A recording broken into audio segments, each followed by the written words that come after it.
The trainees spent the rest of the day getting better acquainted with one another while they set everything up for the next 2 weeks. In spite of her seemingly carefree attitude, Ginny impressed Paul by quickly taking charge of getting the kitchen facilities in order, allowing him to make sure that all the equipment was properly stowed away and enough firewood chopped to last them several days. They all pitched in and worked quickly and efficiently, so that by the time dinner rolled around, they were well ahead of schedule and had worked up an appetite. After dinner, they broke out the marshmallows and built a large campfire. As they relaxed near the flames and enjoyed the cool evening breeze off the lake, inevitably someone brought up the legend of Camp Blood. Sandra remembered where she had heard that name before, and she told everyone about how Crazy Ralph had accosted them with his grim warning as they drove into town.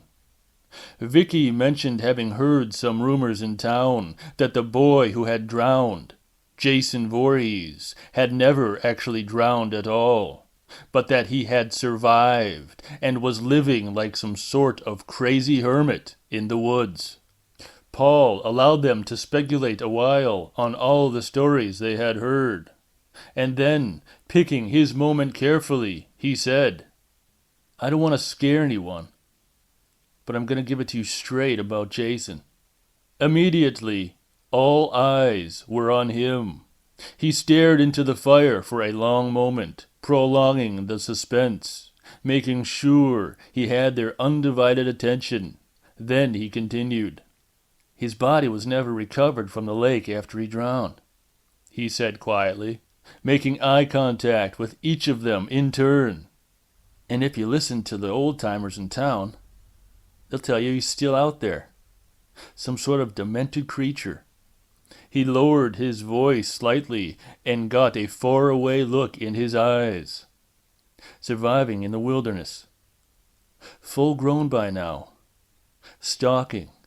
He stretched the pauses out for maximum effect, noticing how they snuggled closer together, how they moved nearer to the fire, how their eyes occasionally glanced off uneasily into the darkness. "Stealing what he needs, living off wild animals and vegetation." He looked around at them and said softly, "Some folks claim they've even seen him, right in this area." Sandra huddled closer to Jeff and glanced at him uneasily. He tried to look as if he wasn't buying any of it, but he didn't quite succeed. His smile seemed a little strained. It was only a ghost story, he told himself. But there was something really spooky about a ghost story that had really happened, especially when you were hearing it so close to the place where it had happened. He thought back to the sign Sandra had found laying in the bushes, the warped and peeling sign bearing the legend, Camp Crystal Lake. And he thought about the way Ted's voice had sounded when he had seen it and said, Camp Blood. And about how Ted had wanted to get away from there as quickly as possible. Paul continued with his story. The girl who survived that night at Camp Blood. He paused. That Friday the 13th. She claims she saw him. Vicky swallowed nervously as she became completely caught up in the story. Terry hunched her shoulders and moved a little closer to Scott. Even Ginny was starting to feel caught up in the tale. There was something about the story, the place, Paul's tone, and the crackling of the flames mixed with the night sounds that reached down deep and touched some primitive chord within them all. Fear of the night, of the unknown, of unseen predators. She disappeared 2 months later, Paul said, his voice very quiet now, his eyes staring into the fire. Vanished. Blood was everywhere. No one knows what happened to her. Ginny licked her lips nervously as she realized that that part of it was definitely true. Paul wasn't just making it up. She remembered reading about it in the papers. The girl's name had been Alice, and she had returned to the town of Crystal Lake to exorcise her demons. The papers had made much of that fact, and Ginny, being a psych major, had become interested in the story. The girl had survived a series of grisly murders committed by Pamela Voorhees, a local woman who had been driven insane with grief over the drowning of her son, Jason. Apparently, the Voorhees woman held the counselors responsible for her boy's death. And in a classic case of transference, she confused the counselors working at the camp the following summer with those who had worked there when her son had drowned. In her twisted mind, they were all the same, and they were all to blame. So they had to die. Apparently, she caught 2 of the young camp counselors alone, making love in the barn, and she slaughtered them. The bodies were hacked to pieces, almost beyond recognition. The authorities moved quickly and closed the camp down, but the case was never solved. Back then, no one ever connected the Voorhees woman with the murders, but strange events continued at the camp for several years after that. The people who owned it tried to open it up the following year, but first the water was poisoned, and then there were some fires. They gave up finally, and the camp was closed down permanently and abandoned, to fall into disrepair. And then, some years later, a young man named Steve Christie tried to open up the camp again, undaunted by the rumors of a curse. He refurbished it and repaired all the damage, bought lots of new equipment, and hired counselors to arrive a couple of weeks early and help get the place operational. It was a fatal error. In her insane fury, the Voorhees woman had murdered all the counselors at the camp, including the camp's owner, Steve Christie. And in a desperate life-or-death struggle with the mad woman, Alice struck at her with a machete and decapitated her. According to the papers, she had then experienced a lapse of consciousness, a blackout of some sort, no doubt induced by shock. And she came to in the hospital, claiming that the boy, Jason, had come up out of the lake and tried to pull her in. Of course, the papers capitalized on that remark and blew it out of proportion. Ginny remembered reading about it and thinking, God, that poor girl. No wonder she was having hallucinations after a traumatic experience like that. It must have been PTSD, post-traumatic stress disorder, the same thing Vietnam veterans experienced after returning home from the war. Alice had kept reliving the events that had caused the trauma, and she had finally decided to return to the place where it all happened, evidently hoping to convince herself that it was over and she had nothing left to fear. Only it turned out she had been wrong. Dead wrong. Legend has it, Jason saw his mother beheaded that night, Paul continued in an ominous tone. That he took his revenge.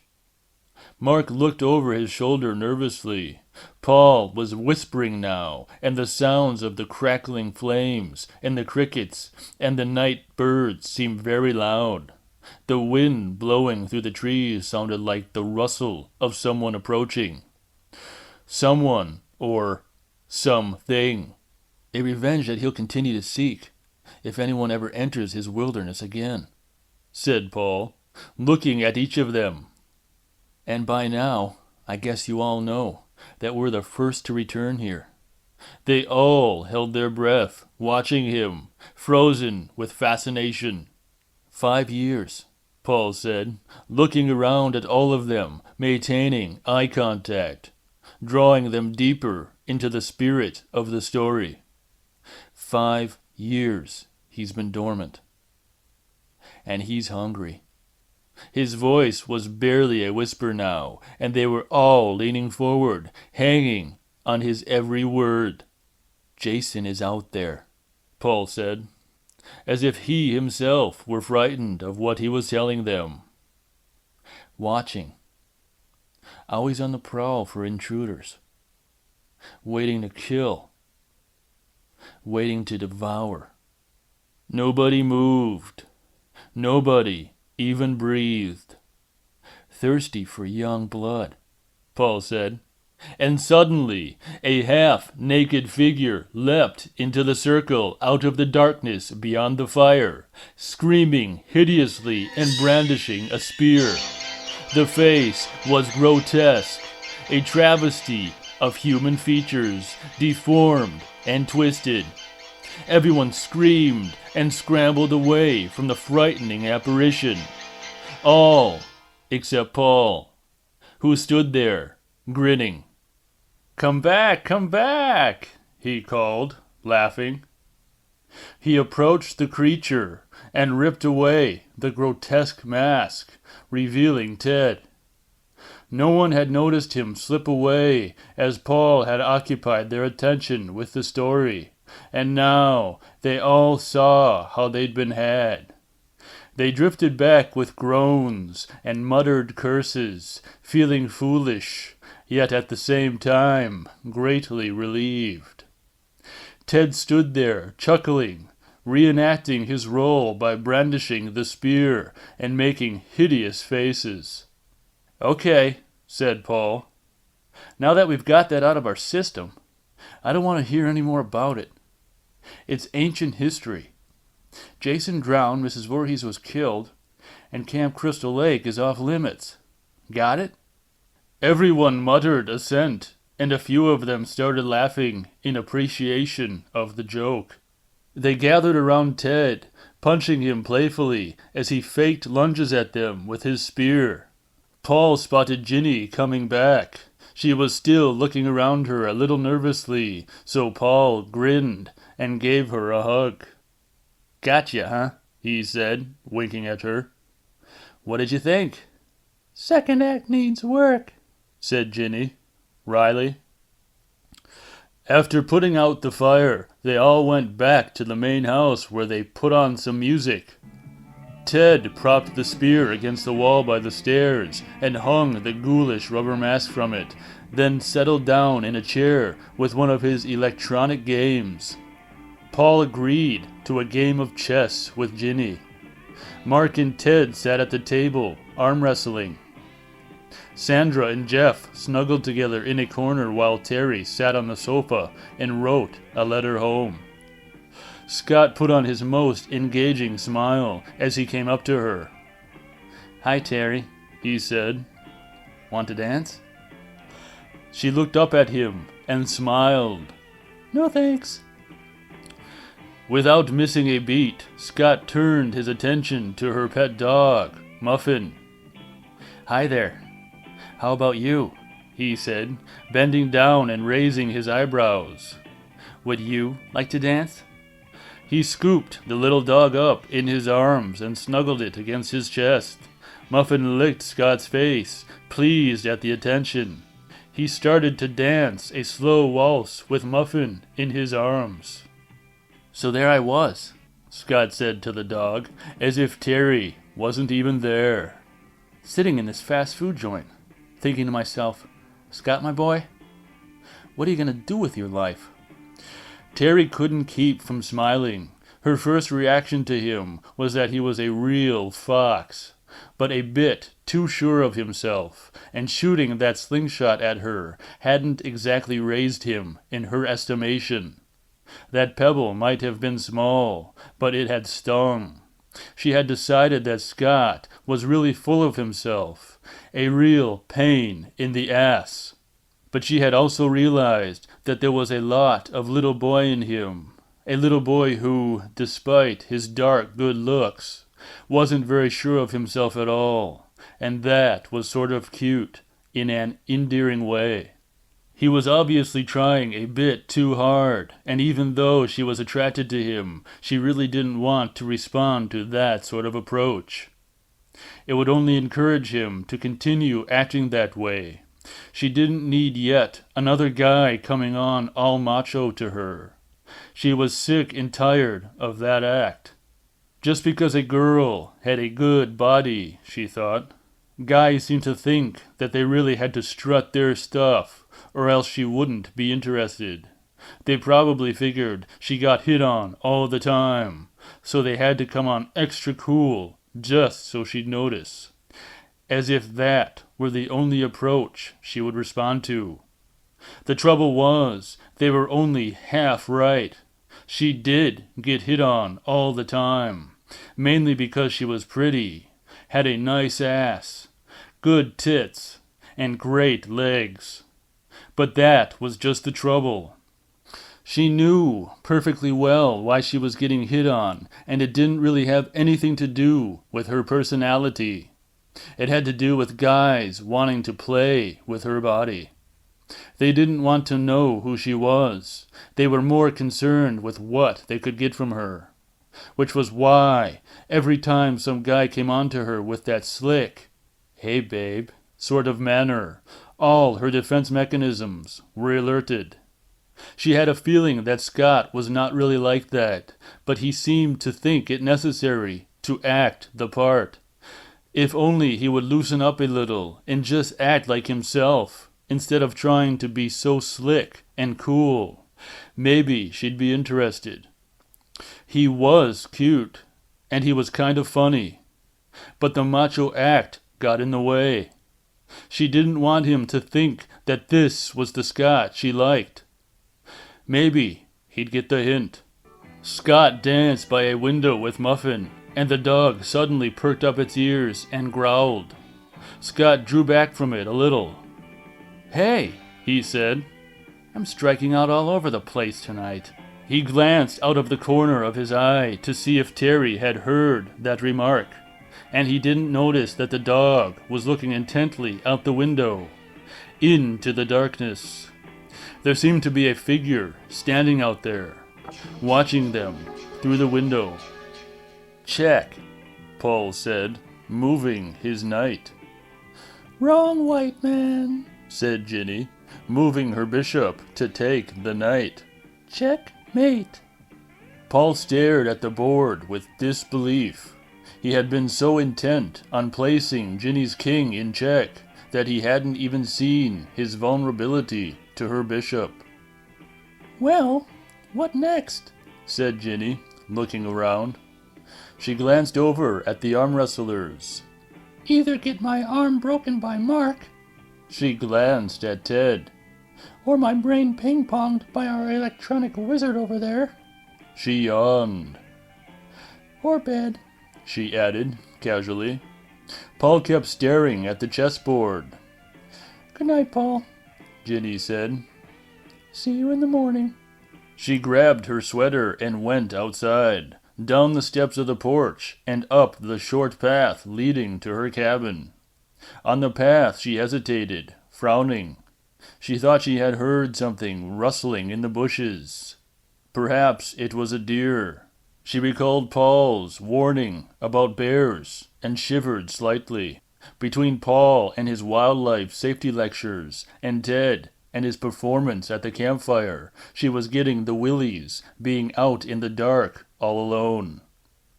Suddenly, she got the feeling that she was being watched. Back at the house, Sandra snuggled close to Jeff. "I've got to see that place," she said.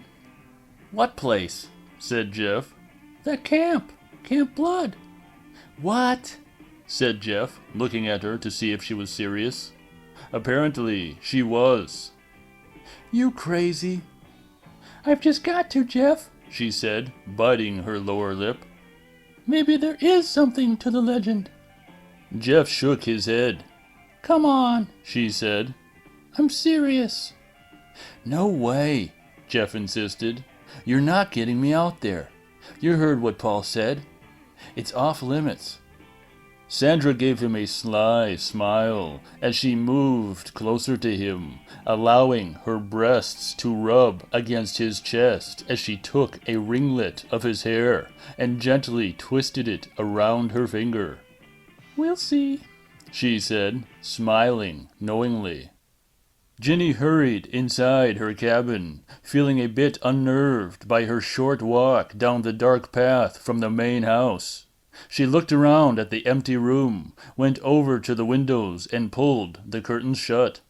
She grimaced at herself in the mirror, mounted above the pine dresser. This is really silly, she thought.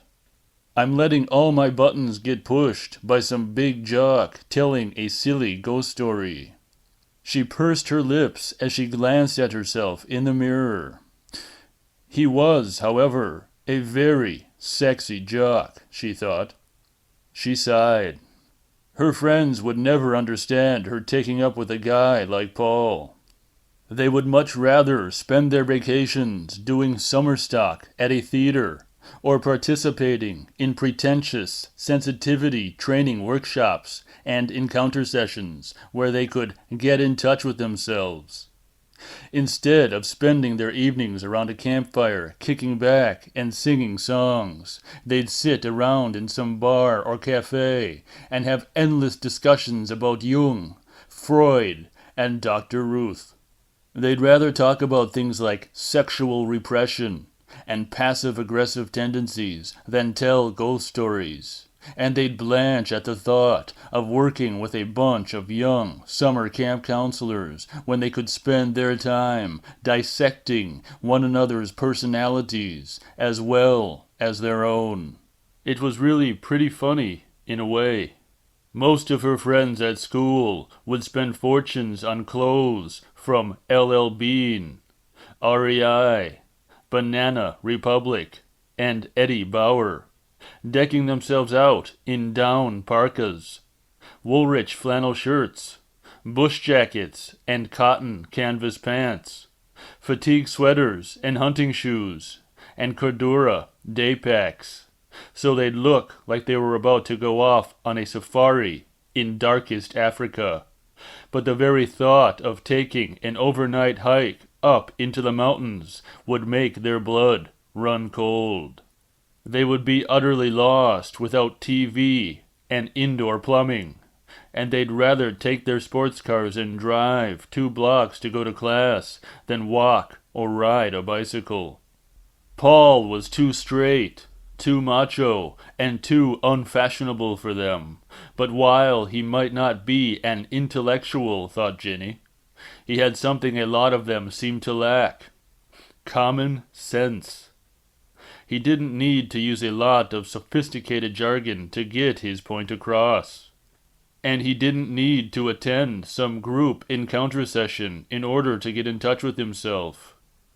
He already knew who he was. He'd much rather take a hike into the woods and get in touch with nature. And there was a lot to be said for that. She teased him a lot, but one thing she really liked about him was that she could just relax around him. She didn't need to impress him. She didn't need to compete. A lot of people she knew looked down on jocks because they were into sports, and sports were supposed to be nothing but adolescent power fantasies, a means to act out aggressive impulses and repressed behavior. Yet the fact was that with so many of her friends, their relationships took on an even more competitive aspect than the most hard-hitting football game. It sometimes seemed that the more intellectual people seemed to be, the more childish they acted. Paul wasn't like that. He enjoyed athletic activities, but he enjoyed them for their own sake. He wasn't driven to win, just to do his best. That way he was able to enjoy what he was doing, whether he won or lost, because for him it wasn't about winning or losing. And in that sense, psychologically speaking, he was one of the healthiest people she knew. He was the same way in their relationship. She had just beaten him at chess, but it hadn't wounded his masculine pride. He had sat there, staring at the board, wondering at how he'd been tricked into making the move she wanted him to make, purposefully leaving herself looking vulnerable so that she could entice him into dropping his guard. However, it wasn't going to ruin his whole evening that he had been beaten by her. Other guys she'd dated would have dwelled on it for days. She had been really looking forward to this time with him out in the woods. They had started off a little shakily, but that was only because she had been late, and Paul had been anxious to have everything run smoothly. She could understand that. And maybe he really had been worried about her. That was rather sweet. In any case, it was a good group of kids, and it looked as if the next 2 weeks would be just great. She undressed down to her bra and panties and went over to the wash basin. A shadow crossed the window. She glanced up, frowning, as if sensing something. Then, dismissing her first instinctive reaction, she shook her head and put on her bathrobe. She belted it around her and sat down on the bed to brush her hair. There was a soft knock at the door. She looked up, startled, then grinned self-consciously at her jumpiness and went to answer it. She opened it and looked out. There was nobody there. She frowned and took a step outside. "Who's there?" She crossed the porch and looked around the side of the cabin, but there was no sign of anyone.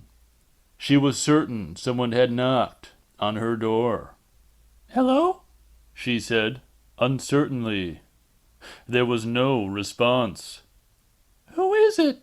she called, feeling a bit apprehensive. Everything seemed quiet. She shrugged, thinking it must have been her imagination, which was stirred up after that story by the campfire. Perhaps it was only the wind, making a branch knock against the side of the cabin. She turned around and went back inside. As she pulled the door shut and started to turn, a hand was clamped over her mouth. Her eyes went wide with terror, and her body went completely rigid. She felt herself being spun around. And it was Paul. He had crept into her cabin while she was on the porch, checking around the side. "Paul," she said, raising her hand as if to strike him. "God damn it!" He grinned. "Hey, calm down," he said softly. "You'll wake the natives." He glanced around furtively. "I'm not supposed to be fraternizing with the staff." She smiled. "I won't tell." He gently pulled her close and kissed her. She put her arms around his neck as he undid her belt and slipped his hands inside her robe. "I missed you, Jenny," he whispered. "And I was really worried when you didn't show on time." She felt his hands upon her breasts, his lips against her throat. "Paul," she said, pulling away for a moment. "There's something, I think I should tell you." He interrupted her with another kiss, pushing the bathrobe off her shoulders. She reached for his belt. Outside the cabin, Crazy Ralph stood by a tree near Ginny's window, looking in at her and Paul through the partially open curtains. He had come out to the camp to warn them once again, to tell them that they were doomed if they did not leave at once. He still remembered what had happened as clearly as if it had occurred only yesterday, instead of 5 years ago. It was one of the few clear memories he had, because it had been burned into his consciousness by guilt. He could have saved them, just as he always tried to save the people in town when he rode around preaching the gospel, but no one ever listened to him. Somehow he needed to convince them. He needed to make them see the danger they were in. Yet the moment he had seen Ginny entering the cabin all alone and failing to close the curtains properly. He had become confused. And then, after Paul knocked on her door and hid while she came out on the porch, and Ralph saw her from behind the tree in that short bathrobe, opened halfway down her chest, he became still more confused. And now, as he watched them through the narrow gap in the curtains and saw them clutching at each other, saw Paul covering her mouth with kisses, their tongues tasting each other, their hands running up and down each other's bodies, Ralph was more confused than ever. He was so distracted by the sight that he did not react immediately when he heard a twig snap close behind him. Then it was too late, as two large, powerful hands snapped out and looped a crude garrote made of barbed wire around his neck and pinned him back against the tree as the wire tightened savagely and sliced into his throat, cutting through his trachea and larynx before he could cry out. Blood trickled down his neck and white fire flared before his eyes as all vision and all feeling went away forever.